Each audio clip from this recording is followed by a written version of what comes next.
ଏବେ ବଢିଲା ration card ସହ ଆଧାର ଲିଙ୍କର ସମୟ ସୀମା। ତ ଦେଖନ୍ତୁ ଯଦି ଆପଣମାନେ ରାସନ କାର୍ଡ ହିତାଧିକାରୀ ଅଛନ୍ତି ଏପର୍ଯ୍ୟନ୍ତ ଆପଣମାନେ ଇକେୱାଇସି କରିନାହାନ୍ତି ଯୋଉଟା କି ରାସନ କାର୍ଡ ସହିତ ଆଧାର ଲିଙ୍କ କରିନାହାନ୍ତି ତାହେଲେ ଖୁବ ଶୀଘ୍ର ଆପଣମାନେ ଦେଖନ୍ତୁ ଭିଡିଓକୁ ଶେଷ ପର୍ଯ୍ୟନ୍ତ ଫୁଲ ଷ୍ଟେପ ବାଇ ଷ୍ଟେପ ଜାଣିପାରିବେ କେତେ ସମୟ ଆଉ ରହିଛି ଆଉ କୋଉ ସମୟ ପର୍ଯ୍ୟନ୍ତ ଆପଣମାନେ ତା ପୂର୍ବରୁ କରିବେ ତାହା ଆପଣମାନେ ଜାଣିପାରିବେ ଭିଡିଓକୁ ଦେଖନ୍ତୁ ବର୍ତ୍ତମାନ ସରକାର ଉପଭୋକ୍ତାଙ୍କୁ ରାସନ କାର୍ଡରେ ଆଧାର ଲିଙ୍କ କରିବା ପାଇଁ 3 ମାସର ସମୟ ଦେଇଛନ୍ତି।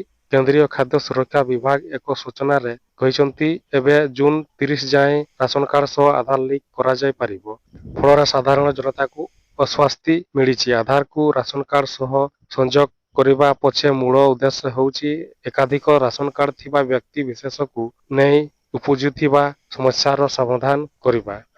ସରକାର ଏପରି ଏକ ଭଲ ଉଦ୍ଦେଶ୍ୟକୁ ଦୃଷ୍ଟିରେ ରଖି ଏହି ପଦକ୍ଷେପ ନେଇଛନ୍ତି।